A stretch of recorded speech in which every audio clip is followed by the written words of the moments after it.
Le blocage financier invisible. Il y a quelque chose chez vous qui, discrètement, influence vos finances à votre insu. Rien de sinistre ni de superstitieux. Plutôt comme une goutte d'eau qui s'écoule lentement dans un tuyau caché derrière un mur. Vous ne le remarquez pas tout de suite. Vous commencez seulement à constater que, malgré tous vos efforts, quelque chose engloutit toujours le surplus. Une facture imprévue. Un retard. Une affaire qui semble presque conclue, puis qui vous échappe comme du sable entre les doigts. Capricorne, vous n'êtes ni paresseux ni insouciant. Vous êtes le signe qui gravit des montagnes que d'autres n'osent même pas envisager. Alors, quand l'argent semble bloqué, c'est rarement une question de discipline.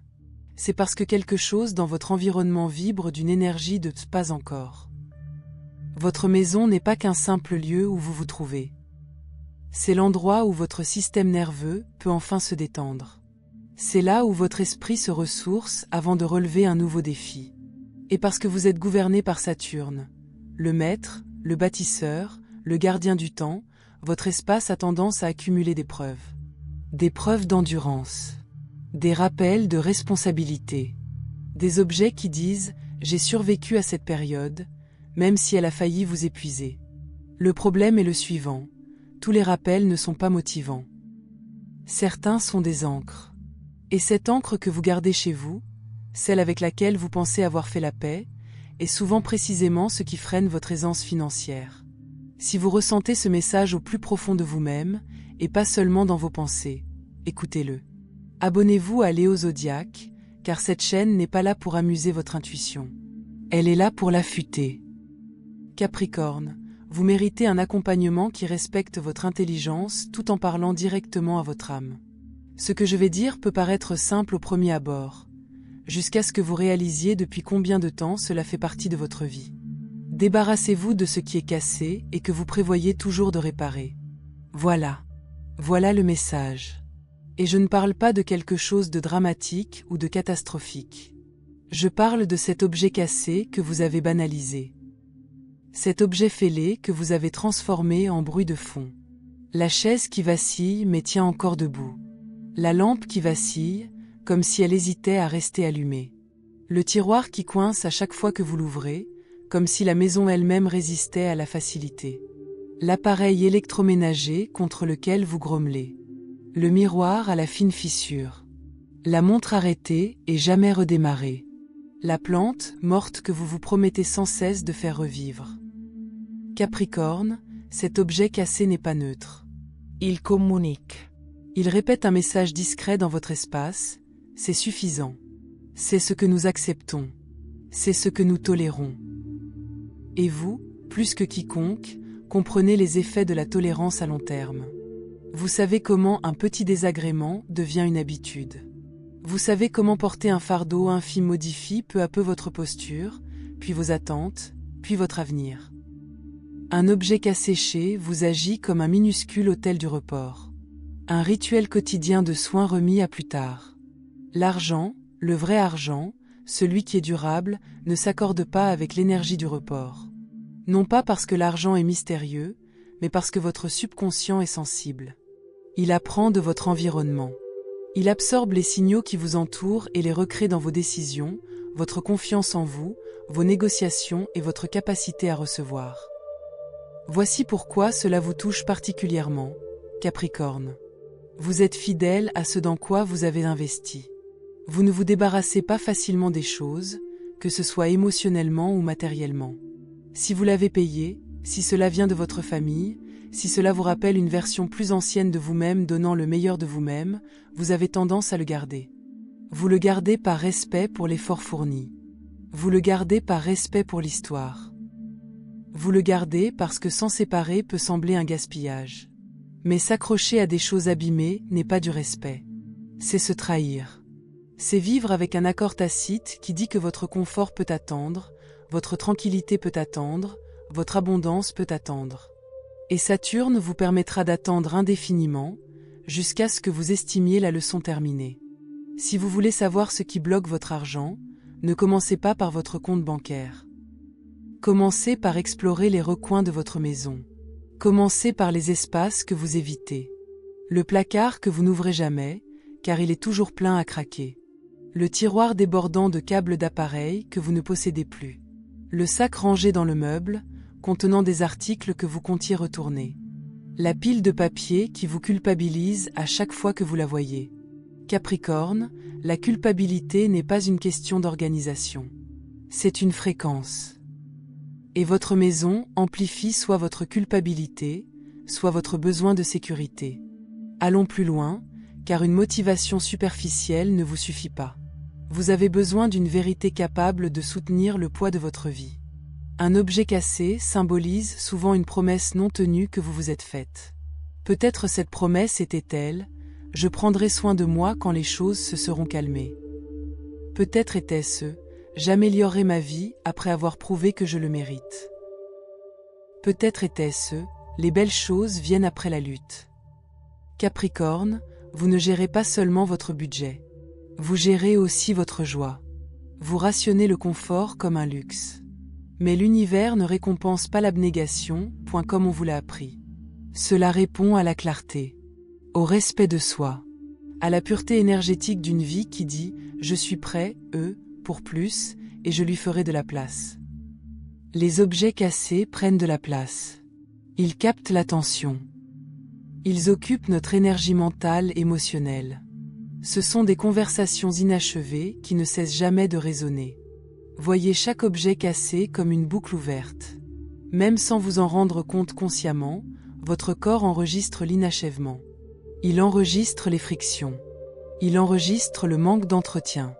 Au fil des mois, voire des années, votre maison devient une galerie de microstress.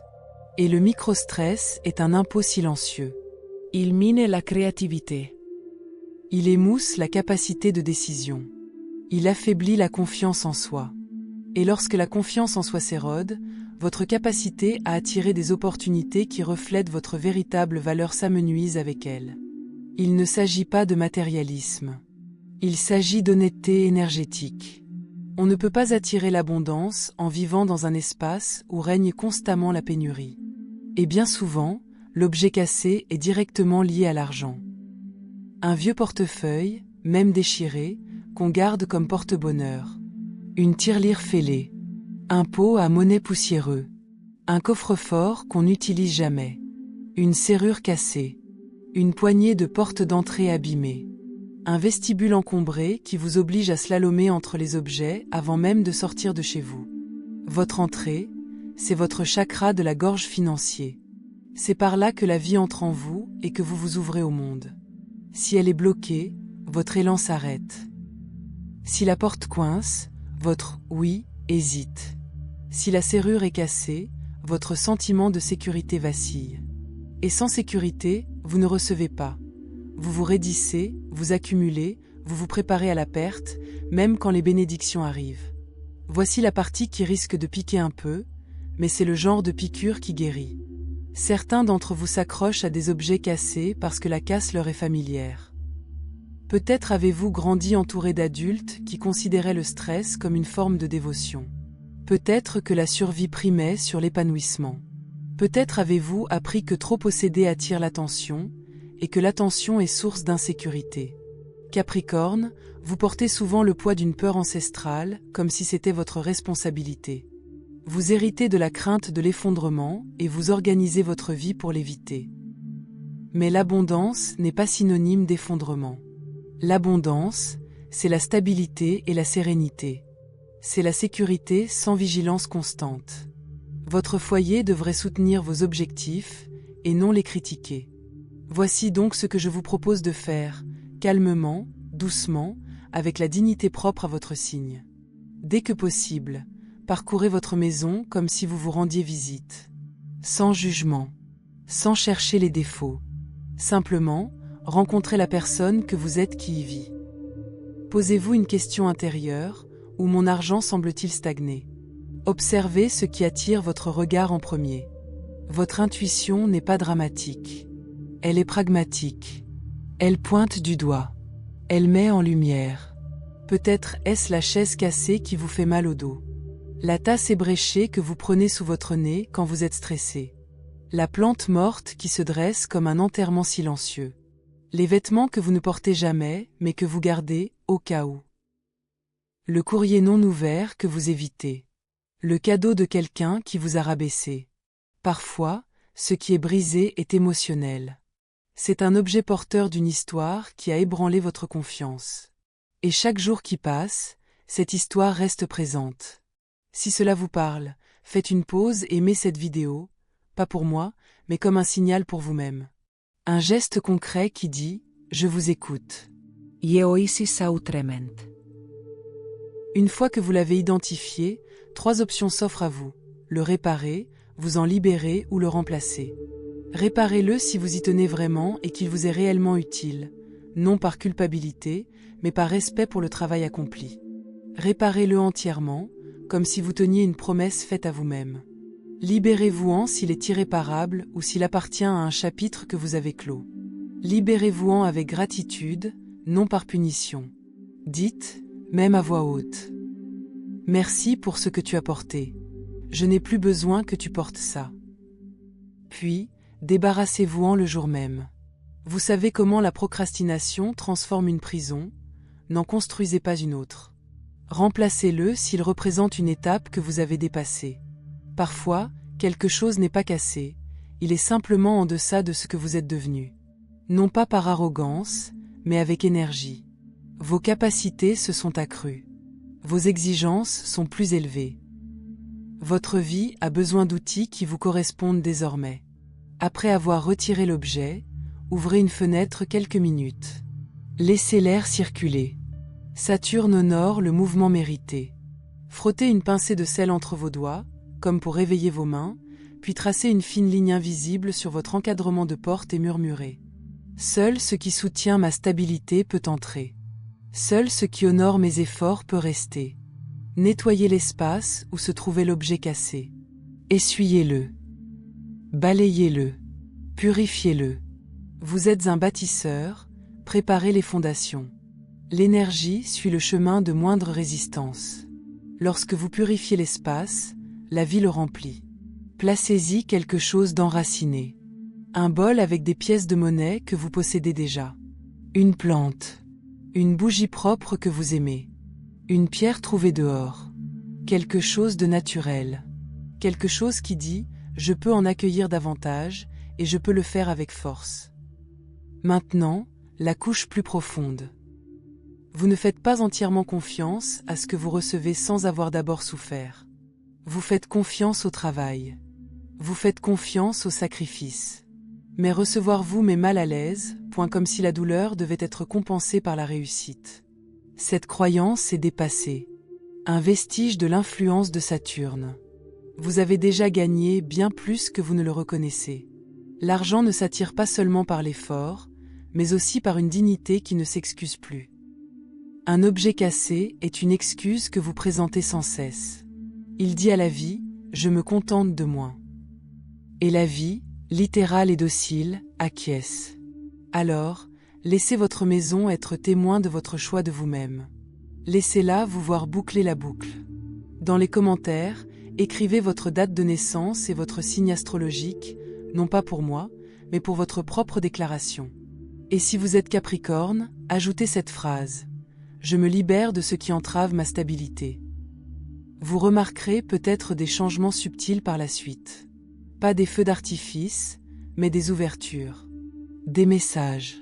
Des remboursements. Des pistes. De la clarté. Lorsque votre espace cesse de vous peser, votre concentration revient. Et la concentration est votre super pouvoir. Certains d'entre vous ressentiront peut-être des émotions en retirant l'objet. Du chagrin.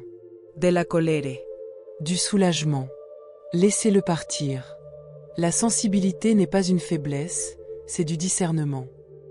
Si vous vivez avec d'autres personnes, observez comment votre corps se sent une fois qu'elles sont parties. Parfois, les choses qui ne fonctionnent pas nous distraient de ce que nous désirons vraiment. Lorsque la distraction disparaît, le désir se fait plus pressant. Et cela peut être déstabilisant. Mais vous savez quoi faire ensuite, vous l'avez toujours su. Que ce soit un tournant en douceur, pas une remise à zéro brutale. Un moment qui dit « j'en ai fini avec le procrastination ». Ma vie, c'est maintenant. Mon foyer, c'est maintenant. Je reçois maintenant. L'argent a besoin d'un canal clair, pas d'un foyer parfait. Libérez le canal. Boucles la boucle. Voyez comme votre esprit retrouve rapidement sa place. Pour des conseils plus concrets, spirituels et applicables, abonnez-vous à Léo Zodiac. Et aimez cette vidéo si vous visez l'excellence, maintenant, pas plus tard. Capricorne, votre argent n'est pas bloqué par incapacité. Il est bloqué parce que vous faites encore de la place à une ancienne version de vous-même. Libérez-le avec respect. Créez de l'espace avec intention. Alors restez là, imperturbable, souverain, sans crainte de recevoir ce que vous méritez. Telle une montagne après la pluie, claire, calme et prête pour le prochain lever de soleil.